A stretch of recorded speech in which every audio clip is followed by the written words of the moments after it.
la journée, journée de campagne sur le secteur des herbiers et de Pouzauges. Donc nous avons démarré ce matin avec une rencontre avec les syndicats des services publics, où là effectivement Jacques Auxiette a pu démontrer combien la région était attachée aux services publics et combien nous avions essayé également de développer l'aide aux services publics, le maintien de l'emploi, le maintien des services publics à travers les politiques régionales. Ensuite, nous avons visité une entreprise de fabrication de cuisine, une entreprise extrêmement moderne où la pénibilité du travail a été nettement améliorée par beaucoup de machines, une entreprise leader sur son secteur qui est donc la fabrication de cuisine. Économique, moi je ne veux pas régionaliser les moyens de production et m'immiscer dans la gestion des entreprises, mais je pense qu'il est essentiel aujourd'hui que l'on ait une vraie politique régionale de développement industriel, notamment à travers les PME, comme celle que nous visitons ce matin.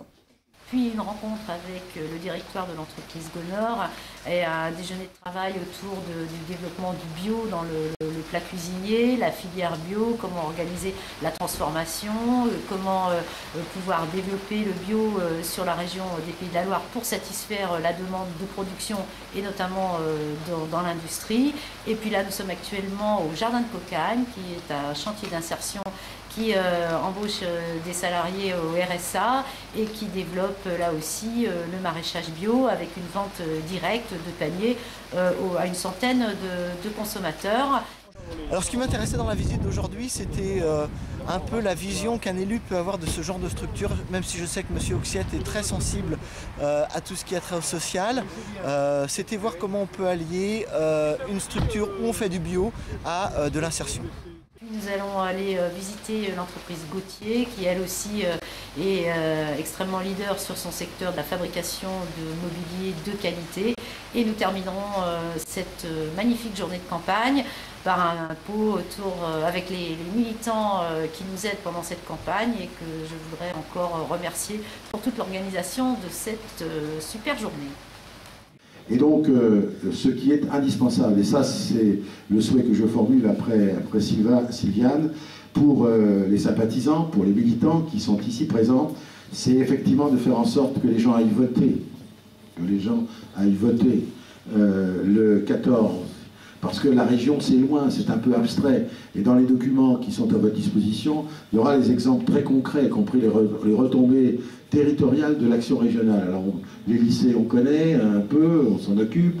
Les trains, on s'en occupe également. Les actions sur d'autres sujets sont moins connues, hein, et notamment sur l'emploi et tout ce qui concerne l'environnement ou autre. Et donc c'est à nous, à vous, de mobiliser autour de vous pour faire en sorte que les gens aillent voter, et bien évidemment, si possible, pour la liste au rassemblement dans laquelle figurent camarades qui sont ici.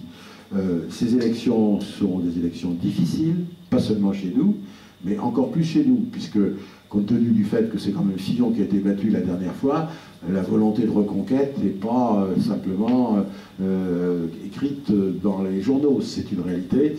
Et comme ils ont tous les moyens du pouvoir, et qu'ils cherchent à les utiliser sans aucun scrupule et sans aucune réserve, je pense qu'il faut vraiment que, à côté d'eux, en face d'eux, il y ait cette mobilisation que vous représentez ici ce soir.